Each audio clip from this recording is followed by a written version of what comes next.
Slade from a regular design group with. And Sean from also a regular design group.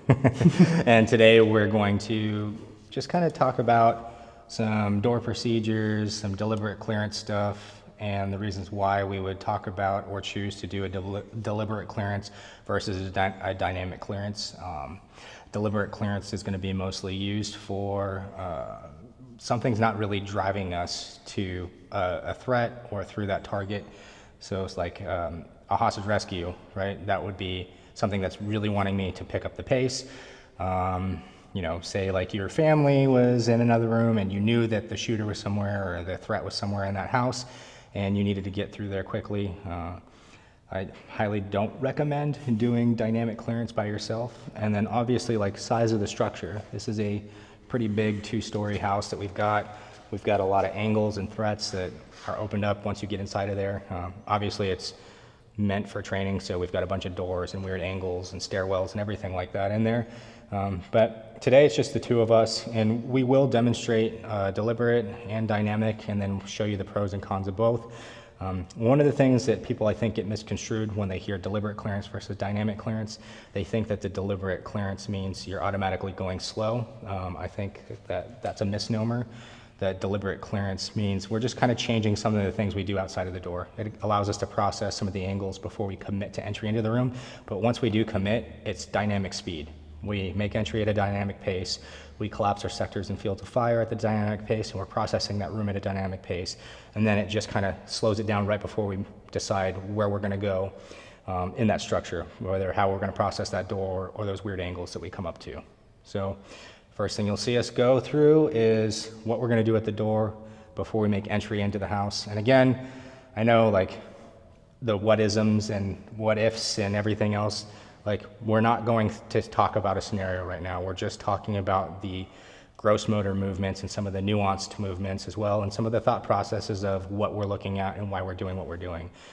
This is not a scenario of somebody in your house. This is just a former recon Marine and a former Navy SEAL talking through some of the things that we have from our previous experience. More often than not, there's arguments of principles and arguments of tactics, and talking and discussing the principles are always supersede a tactic. Yep, principles don't change, tactics do. Like fashion. Style never goes out. Yeah, exactly. Fashion does. So first thing we're going to talk about is doors and how we prosecute a door. There's a couple things that you should remember as you're approaching a door. As the one man in the clearance process, I always want to be attacking the crack. Attack the crack. It's something easy to remember, and what that means is I'm reading that door to see, okay, if I see a doorknob, I see the crack of the door, that means this right here. This would be the crack. This other side right here, if I don't see hinges, that's telling me that this door, 9 times out of 10, is going to open what we call inward, so into the room that you're trying to approach, right? So when I say attack the crack, the one man wants to be here. Whether we're doing a single side stack, like my 2-man, 3-man, 4-man's behind me, or whether we're going to do a split stack where he's going to roll over to the other side to become the 2-man. As he rolls, I stay on here. He checks down or up, letting me know that he's a 2-man. I'm going to give him a big barrel nod and release to let him know I'm ready, and then I'm going to make entry. Okay, so that's what it means to attack the crack. And you see these hinges are hidden. They're on the inside of the door. That let me know, again, like 9 times out of 10, unless it's like a double swing door, that door is going to be inward opening. So as the one man, I place myself opposite side of the doorknob, attacking the crack. Rolling up to the door. I'm on it. I'm staring at the crack. I read the door, no hinges. This lets me know I'm the one man. Nod, release. Boom. So again, as I approach a door, I read the door. I see hinges. That means that door is going to swing what we're calling outward, out towards me, as opposed to into the room that I'm trying to attack. So if I'm rolling up to this door here and I'm standing here like this, I'm an idiot because I'm not the one man. I'm staring at literally nothing that I can prosecute or help unless there's rounds that start coming to the door. And hopefully it's not my buddies shooting at me. What the one man can do in this situation is he can either roll off behind me, okay, because he's smarter than I am and he recognized that I'm the dummy staring at nothing. Yep. So he's going to be holding on what is now, this is the crack. He's attacking the crack, right? So this is a weird situation to put yourself into as a 2-man, right? So if I try to open this door as he's the one man, I have to make big steps out of the way because all I'm staring at is the door. Yeah. right? And then he's gonna roll in, I come out, here. There's a couple ways to prosecute that as a two-man to where it's not as weird. One thing that we can do is I can offset myself as a two-man. He's a one-man. If I offset myself as a two-man, so he rolls over to be the one-man, I'm gonna offset myself for the swing of that door here. So I can support him here as a two-man. I'm checked up, and he's going to throw the door himself because I'm watching what he's doing. There is a lot of risk to doing that though, right? Yep. So as he throws that door, he's the one man. I'm not supposed to be able to move or take a shot until he clears that door, right? So if I'm standing here in the open offset, then I am totally exposed to everything that's right here. That's all uncleared space, and potentially, obviously, there could be a threat there, right? As he throws that door, I don't know until it throws. I'm standing here unable to defend myself. So what we can do is we can offset also. I become the new one man, he becomes the two man throwing the door from that side. He's going to be able to throw the door, and this is gonna be weird, right? So he's gonna throw the door, step back out of the threat. I'm the one man, and he's gonna check up and allow me to come through. It's not a traditional way of doing things, but it's a way that, like, he's in a funky corner, so he can't throw the door and back out. He can throw the door and back out of the threat this way. He can hold until it becomes untenable, and as he sees me making movement, he checks down for that split second. If the door opens and we start shooting, nobody's moving. Yeah. Okay? So that means, obviously we're engaging a threat, we're not gonna walk across each other's line of fire. And one thing also with, if you're the guy who's throwing the door and you're in the cut, I'm not doing this, because if anything happens, if I'm gonna open this door, I wanna have my weapon ready. So if something is here, at least my gun's ready to go. I'm not like, oh, and I smoke the door. So if I'm gonna do any kind of work myself, I wanna have this gun up ready to work. Yep, and so guys, and that is it's supported, and it's going to be a single finger, manipulation, right? So this is why we practice, right? So he can be able to throw this off safe and go to fire if necessary. But say there's that immediate threat, and I go to throw that door, at least I'm protected here. Say, open, threat, boom, boom, boom, boom, boom. It gives me that opportunity to get on the gun immediately. Because if I have myself checked down, the first thing I'm presenting to a potential threat or target is my face. Yeah. With nothing to support. So if I just go like this, and I'm checked down and I throw, boom, I'm opening into danger with no way to defend myself. That's what he's talking about. And you'll see it, again, if you ever watch any old videos of me doing this stuff, or any current videos, it's just a constant movement to here. Support hand is free to manipulate door handles. I'm in that athletic stance, ready to go, whether I'm doing dynamic or deliberate, whatever, it doesn't matter, but I can still defend myself. Again, this is like a funky corner fed, outward swinging door. Again, when I say outward swinging, it means it swings away from the room that you're trying to enter or the space that you're trying to enter. Is there any scenario in which you are the one man and I would open the door for you? Yeah, you're talking about on a outward swinging door. Yeah. Yes, there is. And if we're doing deliberate, it gives us that opportunity to do it to where if I go here, you're gonna open the door, you're still gonna be my two man that enters with me, and I'm just gonna hold up. Yep, and it allows you to get your gun up. The moment that door clears, now I can start to do my pie, and then I can choose whatever direction I want. So that's a way that deliberate clearance allows us that pregnant pause before somebody makes entry. So we're not just, I gotta rush to it. Because if he goes to throw that door and he's pulling it towards himself, all he's doing is staring at door the whole time. I love door. But he's staring at the door the whole time, and he's not able to support me as a two man. So if I make entry, there's gonna be a big gap between 1 and 2. So I think that's where a little bit of that pregnant pause and deliberate clearance, even if we're doing dynamic. Yeah, we even got this door we can demonstrate a good example for that with this big ass door. So if I'm here, if he opens it for me, what's the door gonna do? He's not in position to be the one man, right? Exactly. Because I'm staring at threat, he's staring at door, right? So what logic would tell us is we read the door, we see hinges, we see the crack, we see the knob. I'm the one man. He's going to let me know that he's going to throw the door. Yep, now he's ready. Yep. We can begin a pie, or if we're not going to pie and we're still going to attempt to be deliberate, he's going to throw it. The moment I see that he's clear, he's going to check down, I'm up, we're in. A lot of information to process, but we see where a lot of this just takes a lot of repetition to Yeah. where I'm not even having to think about it. As I'm rolling to this door, I see where I need to position myself as a one man. So he's checked down because he knows he has nothing. I let him know I'm going. Pregnant pause, in. Right? Yep. But you see the time it takes on those swings, right? Yeah, because like there's that pause where I kicked the door. I didn't get my gun up quick because I saw his movement. So there's a period where I'm just looking and my gun's down. So that right there is if you're the one man and you see your two man struggling, does that mean that you need to do the Medal of Honor run through the door? Probably not. There's time also where if you see a two man struggling, I can roll across. yeah, you can roll across. So or if I see him struggling and I'm like, hey, I'm going to be unsupported if I make a dynamic entry here. Yeah. So if I see him struggling, or if we're being deliberate about it anyway, so come back, we're going to be deliberate now, right? I already know that this is probably going to happen, okay? He's going, I'm just going to roll with him to defend him. Now we're single side stack, right?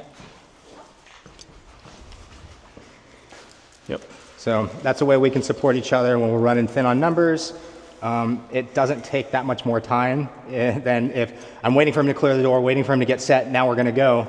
Like, you're not buying much time to try to do dynamic by me just rushing to my death Right. without support from the two man.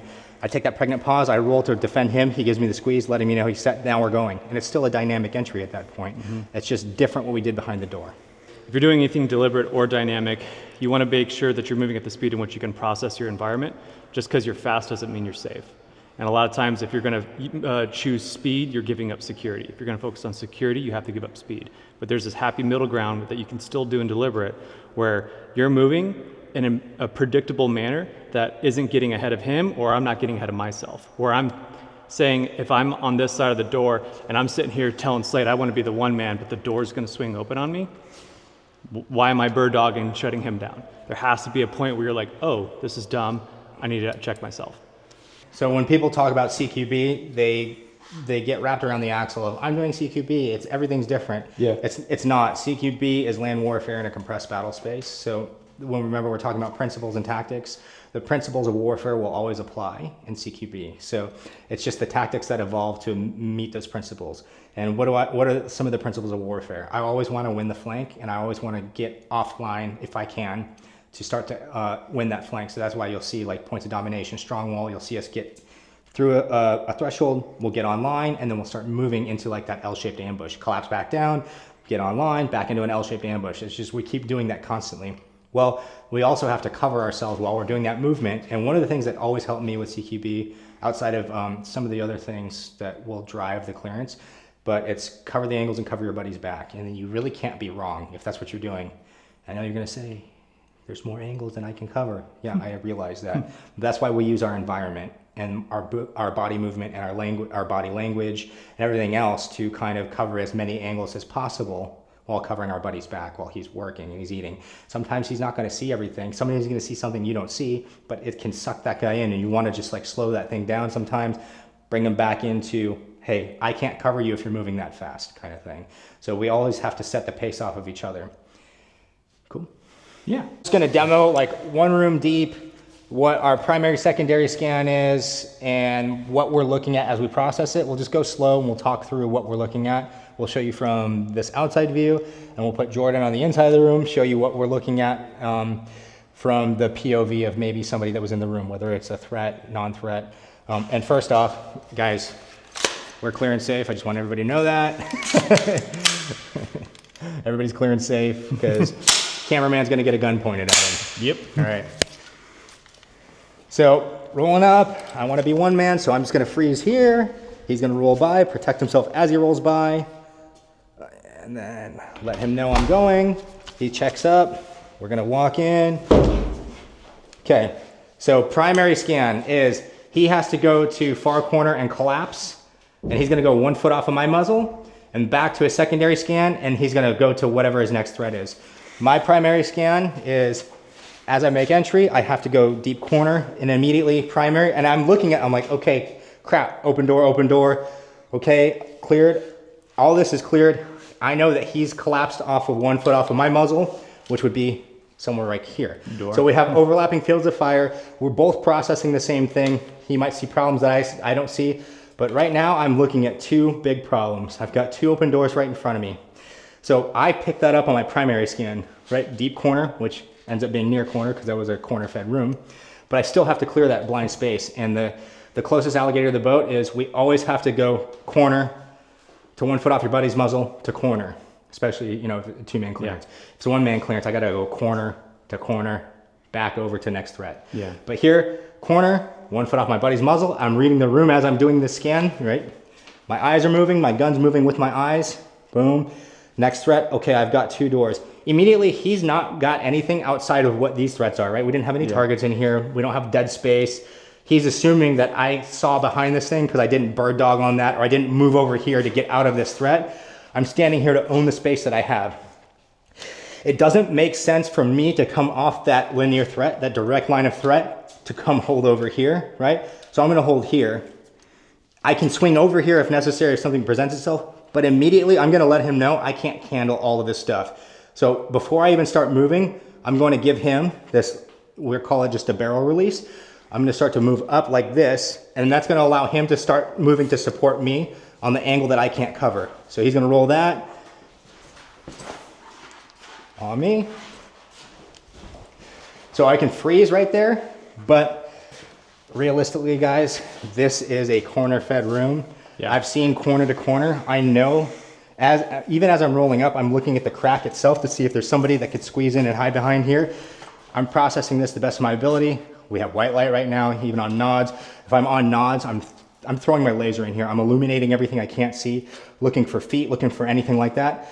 So I do feel comfortable, and I know this is breaking some rules, but I do feel comfortable going to a 1-man room entry here because I've seen corner to corner, and all I don't have is the uncleared space over here, and this is just tight quarters for us to kind of like stop and hold and do weird stuff. Mm-hmm. And all I'm gonna do is to let him know that I'm rolling in.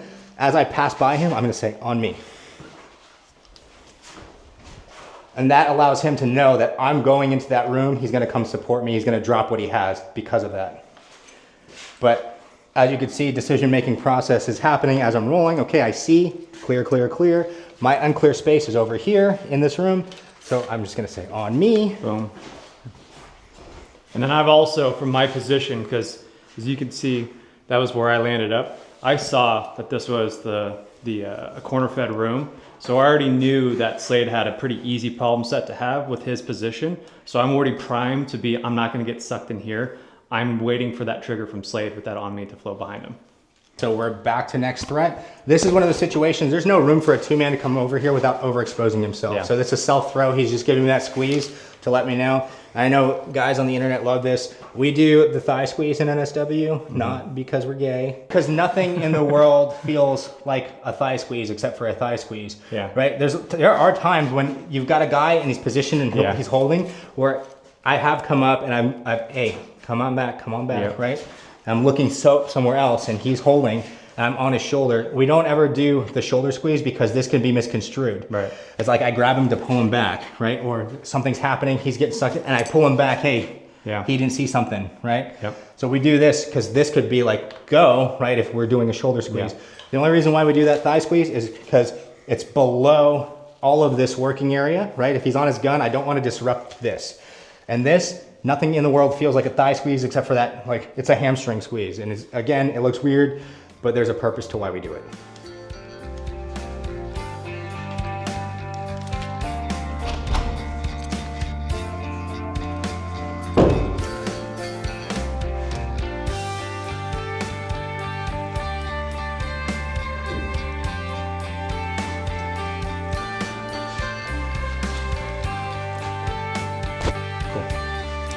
Way better, easy.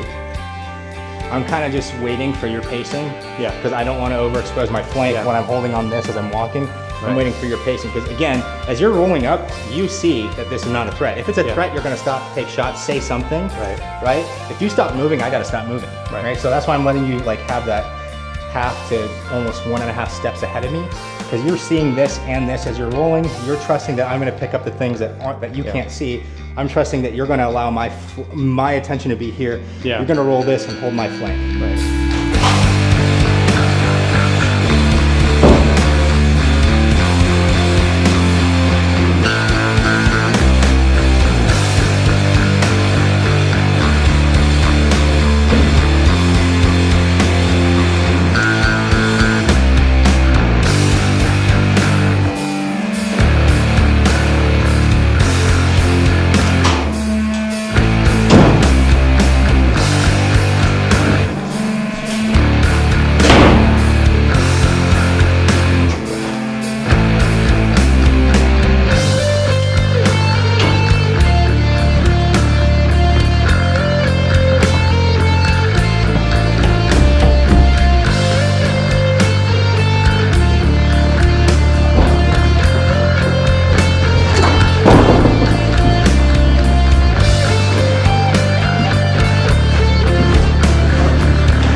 I was doing that one, man. Yeah. I was, whoa! Okay, so again, coming from the places that we came from, whatever the commands and experiences, the point of training is obviously to get better. We have a goal of perfection, understanding that perfection is unattainable, but if that is our goal, we're always going to strive to do our best and do better. And part of that is when we do training, we do debriefs, we're brutally honest, right? We look at the things that we might have made mistakes on, things that we messed up, and again, no such thing as perfect. I have yet to see it in my time in the past, and you know, I worked at one of the craziest places to work at. Again, I've never ever had a debrief where everybody's like, that was perfect, let's do it again. It's always like, man, I messed that up. Yeah. I did this. Obviously, like, we don't typically screw everything up, so we'll always be brutally honest in a debrief of the things we can improve upon, and then we also will talk about the things that we did right and say, hey, let's do that again, let's nail those things, let's make sure that we get it right. So I'll start with myself. So when we hit this room and then Slade took headlight and I trailed behind him, I saw him sucked into the stair problem, which is absolutely his problem to hold security on. And what I did is I read him and then I just focused on what he was focusing on. If someone's working on a problem, 2 guns in the same area doesn't make any sense. What we had here is we had this huge area off to the left. We had a door that was closed, even though we knew that was part of the room that we made entry on. Because it's just the 2 of us, we need to maximize our security footprint. I should have held in this area while he was focusing on the problem, because 2 guns in that same small area wasn't gonna make a difference. So I got sucked in, I started flowing up with him, and I dropped the security between here and here at the same time. And it's not the most devastating problem in the world, right? Because our direction of clearance actually took us this way. We did know that these things were cleared. But if we're in an unknown space, because again, we didn't have a scenario today, we're just kind of walking through. So if this was, say, a cold hit or whatever, we don't know the layout. We're actually learning the layout as we go, depending on, right, situation. But our direction of travel took us through here. We did see that these things were clear when we went through. So again, it's not like the biggest thing in the world that happened, but again, we don't know if somebody did circle back on us, and if it's just the 2 of us, right? Like, he's my security, I'm his security.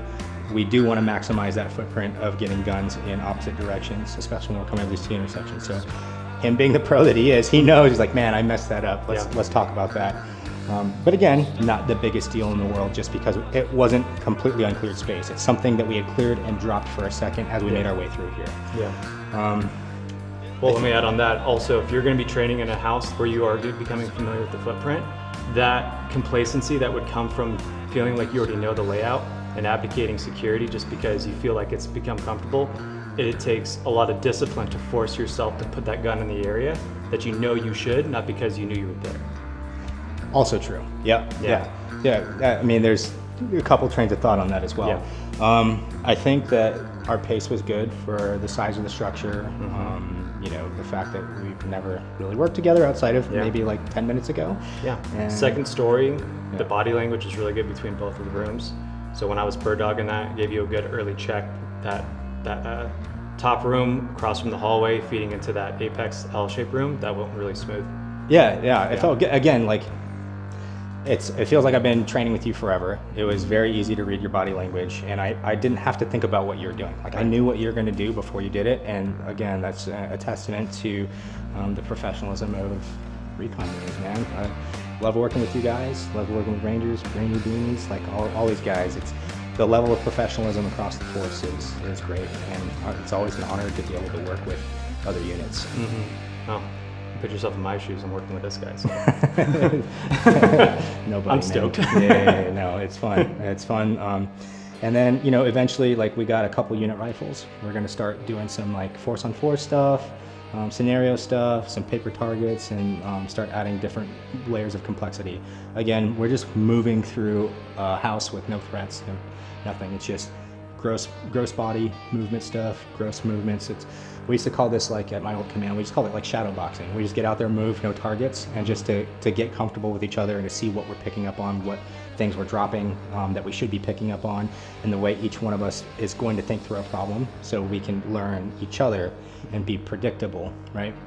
You don't always want to be predictable in things, but when you're working as a team, you want to be very predictable. And if you can't be predictable with no threats, No complexity, no nothing. No pressure. Yeah, if you can't be predictable here, then when you add on layers and turn the heat up, then it's just going to turn into chaos. Yep. Yeah.